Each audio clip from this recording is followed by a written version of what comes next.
कानून सिर्फ नियमों का संग्रह नहीं है, यह एक ऐसी व्यवस्था है जो समाज को संतुलित रखती है। नमस्कार, मैं हूं लक्ष्य प्रताप सिंह और केंद्रीय संस्कृत विश्वविद्यालय के लॉ डिपार्टमेंट के इस विशेष पॉडकास्ट में आपका स्वागत करता हूं। आज हम जानेंगे ऐसे कैरियर के बारे में जो न केवल आपको शक्ति देता है, सम्मान देता है, बल्कि दूसरों के अधिकारों की रक्षा करने का एक अवसर प्रदान करता है। आज हमारे साथ में केंद्रीय संस्कृत विश्वविद्यालय जयपुर परिसर के भारतीय विधि शास्त्र विद्या शाखा के छात्र कृष्णकांत निर्मल मौजूद हैं।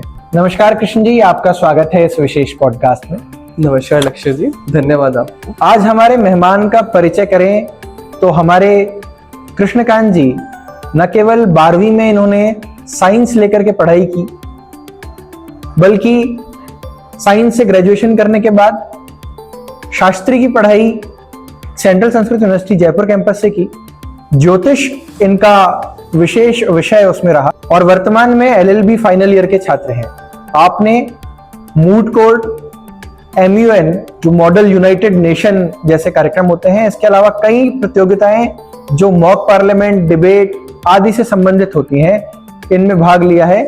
एक अच्छा अनुभव आप रखते हैं। साथ ही लॉ डिपार्टमेंट द्वारा संचालित मूड कोर्ट सोसाइटी एवं लीगल एड सेंटर के संस्थापक सदस्यों में से एक हैं। तो कृष्ण जी, मेरा पहला सवाल ये है कि बच्चा 10वीं 12वीं के बाद डॉक्टर इंजीनियर कैसे बने, ये बताने के लिए तो उसको बहुत सारे प्लेटफॉर्म्स मिल जाते हैं, लेकिन लॉ के अंदर क्या कैरियर अपॉर्चुनिटीज हैं और ग्रेजुएशन के बाद में यदि लॉ करना चाहे तो क्या संभावनाएं हैं और क्या इसमें कैरियर हो सकता है? लक्ष्य जी, जो बच्चा क्लास 12 के बाद अगर लॉ में इंटरेस्टेड है तो उसके लिए करियर अपॉर्चुनिटीज है। सबसे पहले उसको अपना ग्रेजुएशन लॉ के अंदर करना होगा। इसके लिए जो हमारे पास जो कोर्सेज हैं BLLB, BBLLB, BSc LLB, जो कि होता है 5 ईयर लॉ प्रोग्राम के तहत। और अगर कोई पर्सन है जो ग्रेजुएशन में इंटरेस्टेड है, अपनी ग्रेजुएशन के बाद वो अपना कोर्स परस्यू करना चाहते हैं, तो उनके लिए होता है 3 ईयर प्रोग्राम। और काफी सारी यूनिवर्सिटीज 3 ईयर प्रोग्राम भी ऑफर करती हैं और काफी सारी यूनिवर्सिटीज 5 ईयर प्रोग्राम भी ऑफर करती हैं। इसके लिए जो हमारी कंट्री के अंदर जो एग्जाम्स होते हैं 5 ईयर लॉ प्रोग्राम के लिए, वो होता है CLAT UG। और काफ़ी सारी यूनिवर्सिटी CUT PG के थ्रू अपना एंट्रेंस एग्जाम लेती हैं और 3 ईयर लॉ प्रोग्राम के अंदर अपना एडमिशन देती है।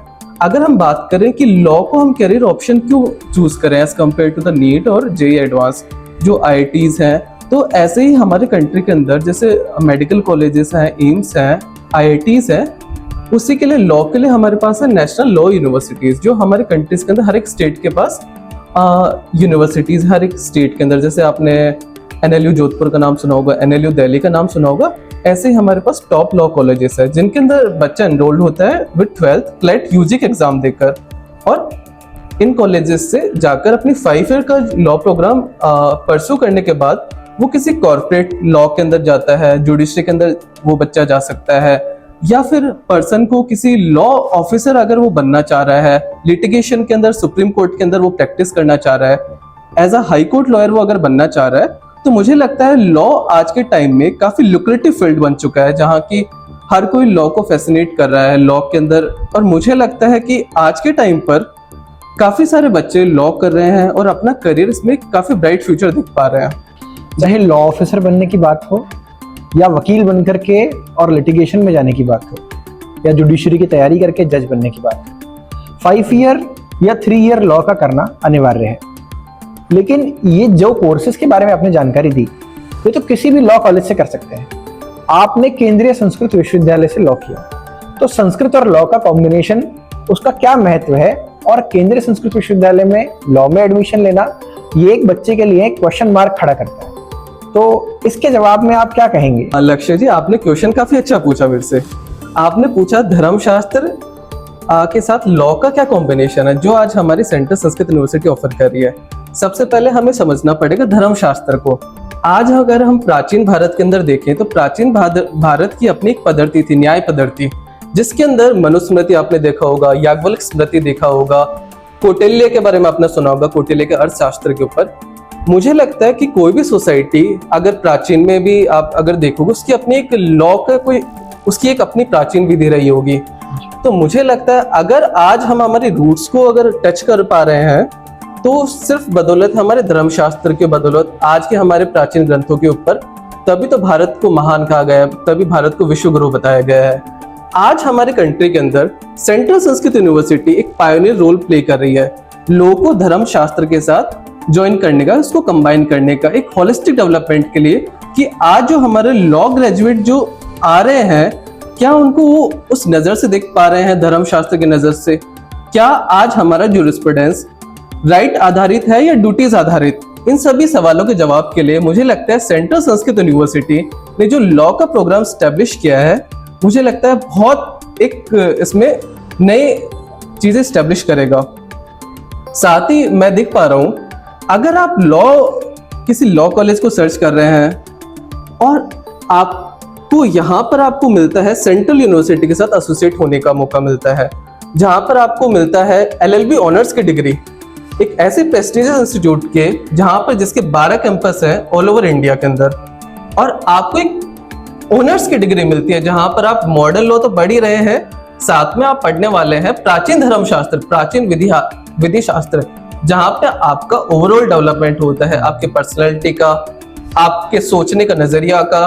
और मुझे लगता है कि हर कोई इस यूनिवर्सिटी के पायलट बैच के ऊपर हर किसी की नजर है और काफी सारे हमारे बैच से काफी लोगों की उम्मीद है। अब हमारे दर्शकों को समझ आ गया होगा कि आधुनिक विधि के साथ साथ प्राचीन भारतीय न्याय शास्त्र की भी क्या उपयोगिता है, और शायद इसीलिए भारत के सर्वोच्च न्यायालय के लोगों के नीचे लिखा है यतो धर्मस् ततो जयः। हमें सुनने वाले दर्शक ये जानना चाहते हैं कि यहाँ की कॉलेज लाइफ, कैंपस लाइफ कैसी है, और यहाँ पर इंग्लिश में पढ़ाई होती है कि संस्कृत में पढ़ाई होती है, या हिंदी का भी कोई माध्यम है, और साथ ही यहाँ के बच्चों को बाहर कितना एक्सपोजर मिल पाता है, क्योंकि नया डिपार्टमेंट स्टैब्लिश हुआ, जैसा कि आपने बताया, देश का पहला कॉलेज है जहां पर इस तरह से लॉ और संस्कृत की कंबाइंड स्टडी हो रही है। तो यहाँ के टीचर्स कैसे हैं, और मूड कोर्ट सोसाइटी और लीगल एड सेंटर का भी हमने जिक्र किया कि आप उसके संस्थापक सदस्यों में से एक रहे।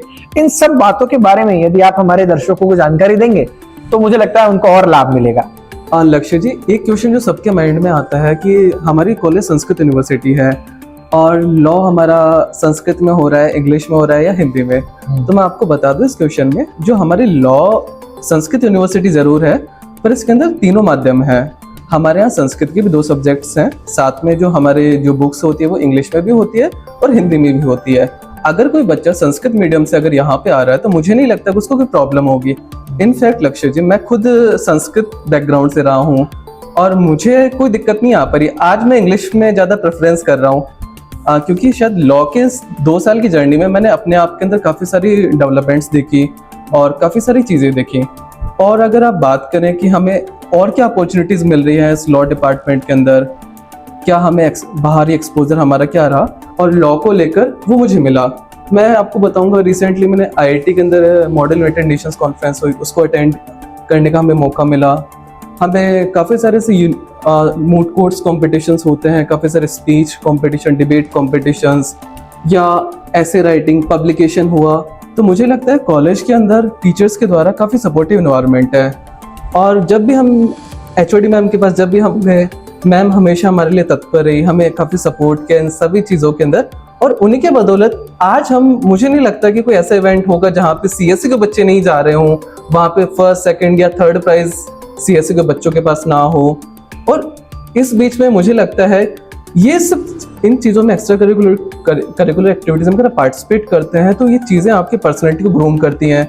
कोई ऐसा बच्चा जिसने अभी तक कुछ अटेंड नहीं किया हो, जिसको स्टेज फियर हो, इंट्रोवर्ट काइंड ऑफ पर्सन हो, तो उसके लिए मुझे लगता है कि एडवोकेसी के अंदर ये सारी स्किल्स इंपॉर्टेंट होती है। अगर आपके अगले क्वेश्चंस की बात करें कि सीनियर्स, जूनियर्स या बच्चों के लेवल पे बच्चे क्या कर रहे हैं, तो लक्ष्य जी, बच्चों ने हमारे जो क्लास के हमारे जो साथ के स्टूडेंट्स हैं, उन्होंने एक moot court society and legal aid centre की एस्टेब्लिशमेंट किया है, जहाँ पे छात्र छात्रों के लिए काम करते हैं, उनके ओवरऑल डेवलपमेंट के लिए काम करते हैं, जहाँ पर एक दूसरे को वो सपोर्टिव एनवायरनमेंट क्रिएट करते हैं कि मूड कोर्ट में कैसे पार्टिसिपेट करते हैं, मेमोरियल की कैसे ड्राफ्टिंग होती है, या फिर कोई भी लीगल एड अगर हम ऑर्गेनाइज करते हैं या कोई ऐसे अपॉर्चुनिटी जैसे इंटर्नशिप की, अगर नालसा की इंटर्नशिप की बात करें, रालसा की इंटर्नशिप की बात करें, या ओवरऑल कोई सुप्रीम कोर्ट की इंटर्नशिप की बात करें, तो मुझे लगता है ऐसा इकोसिस्टम आप यहाँ पर देखोगे, आपको अपॉर्चुनिटीज पे अपॉर्चुनिटीज आपको मिलने वाली होंगी। लक्ष्य जी, काफ़ी बच्चों के मन में एक सवाल होगा कि हॉस्टल फैसिलिटी के ऊपर, NSS के ऊपर या स्पोर्ट्स के ऊपर या एक्स्ट्रा करिकुलर कॉलेज इवेंट्स के ऊपर कि वो सब क्या है। लक्ष्य जी, अगर हॉस्टल की बात करूँ तो हमारे कॉलेज के अंदर हॉस्टल फैसिलिटी है जिसको शायद काउंसलिंग के बेसिस पे अलॉट होता है, और कॉलेज शायद हॉस्टल की जो सीटें हैं वो भी एक्सपेंड करने की पूरी कोशिश कर रही है। साथ में हमारे कॉलेज के अंदर जो एनएसएस की फैसिलिटी, अगर आपको देखें एनएसएस का क्लब मिलेंगे, आपको काफ़ी सारे क्लब्स मिलेंगे आपके इंटरेस्ट के बेसिस पे। आपको इंग्लिश क्लब मिलेगा, एनवायरनमेंट क्लब मिलेगा, हिंदी क्लब मिलेगा, और ढेर सारे आपको एक्सपोजर मिलेगा मूड कोर्ट सोसाइटी का। और अगर आप बात करें और सारी चीज़ों के ऊपर, मुझे नहीं लगता कि कोई और इशू आपको यहाँ पर देखने को मिलेगा इस कॉलेज के अंदर आप आने के बाद। इतनी विशेषताएं आपने बताई सेंट्रल संस्कृत यूनिवर्सिटी की और यहाँ से लॉ करने की, तो क्या जो छात्र सीएसयू के किसी भी कैंपस में पढ़ रहे हैं वो एडमिशन लेते हैं तो उनको कोई विशेष छूट या फायदा मिलता है, या जो बच्चे पहले से संस्कृत पढ़ के आ रहे हैं उनको कोई छूट या फायदा मिलता है? साथ ही एडमिशन लेना कैसे है, इसके लिए अप्लाई करने का क्या प्रोसेस है, और बड़े बड़े जो सरकारी विश्वविद्यालय हैं वो क्लैट या फिर सीयूईटी जैसे एग्जाम लेते हैं, क्या यहाँ भी किसी एंट्रेंस एग्जाम को देकर एडमिशन होगा या डायरेक्ट बच्चा आ सकता है? हाँ लक्ष्य जी, जैसे आपने सबसे पहले क्वेश्चन पूछा कि सीएसयू के जितने भी कैंपसेस हैं ऑल अक्रॉस द इंडिया, उन सभी स्टूडेंट्स के लिए यहाँ पर इस बार 80% फीस रिडक्शन का इस बार प्रोविजन है अगर इस ईयर अगर कोई बच्चा एडमिशन लेता है। साथ ही अगर आप एडमिशन के बारे में बात करते हैं, एडमिशन प्रोसेस के बारे में, या किस एग्जाम के बेसिस पे इस बार यूनिवर्सिटी में एडमिशन होगा, तो लक्ष्य जी इस बार आपको एडमिशन यहाँ पर देखने को मिलेगा। यूनिवर्सिटी अपने लेवल पे लॉ डिपार्टमेंट के एंट्रेंस के लिए एक टेस्ट कंडक्ट करती है जिसमें आपको बेसिकली क्वेश्चन देखने को मिलेंगे पॉलिटी बैकग्राउंड के, बेसिक जनरल साइंसेस के ऊपर, हिंदी के ऊपर, इंग्लिश के ऊपर। एक जनरल पेपर आपका लगेगा, उस पेपर के अंदर आपकी कट ऑफ के बेसिस पर आपका सिलेक्शन होगा, और उसके लिए आपको सबसे पहले अप्लाई करना होगा सीएसयू की वेबसाइट पे जाकर। आपको एलएलबी ऑनर्स के फॉर्म अप्लाई करने होंगे जिनकी शायद अभी डेट चल रही है। लास्ट डेट से पहले जो भी बच्चे मुझे देख पा रहे हैं वो अप्लाई कर दे, और अप्लाई करने के बाद आपका एक टेस्ट लगेगा जो शेड्यूल डेट के अकॉर्डिंग, और टेस्ट फाइट करने के बाद आपका रिजल्ट अनाउंस होगा। फिर उन बच्चों का एक ग्रुप इंटरव्यू होगा या ग्रुप डिस्कशन, और उसके बाद उनका डॉक्यूमेंट वेरिफिकेशन के बाद उनका एडमिशन इस सेशन में जुलाई से या अगस्त से जो सेशन चलेगा इस बार का, उसमें उनका एडमिशन हो जाएगा। अपना महत्वपूर्ण समय निकालकर आज आप हमारे साथ जुड़े और तमाम छात्रों के प्रश्नों का जवाब दिया, उसके लिए मैं आपका आभार व्यक्त करता हूं। तो हमारे साथ थे कृष्णकांत जी, और न केवल उन छात्रों के लिए जो संस्कृत की पढ़ाई कर रहे हैं, ग्रेजुएशन पूरी किए हैं, उन तमाम छात्रों के लिए जो केंद्रीय संस्कृत विश्वविद्यालय के किसी भी परिसर में पढ़ रहे हैं, कृष्णकांत जी एक रोल मॉडल के रूप में हो सकते हैं। आप भी जल्द ही एडमिशन ले सकते हैं सेंट्रल संस्कृत यूनिवर्सिटी की वेबसाइट पर जाकर, और यदि आपके कुछ और प्रश्न हैं तो नीचे दिए गए नंबर पर संपर्क करके उन प्रश्नों के जवाब पूछ सकते हैं। आपका इस वीडियो को अंत तक देखने के लिए बहुत बहुत धन्यवाद। केंद्रीय संस्कृत विश्वविद्यालय में आपका स्वागत है। जय हिंद।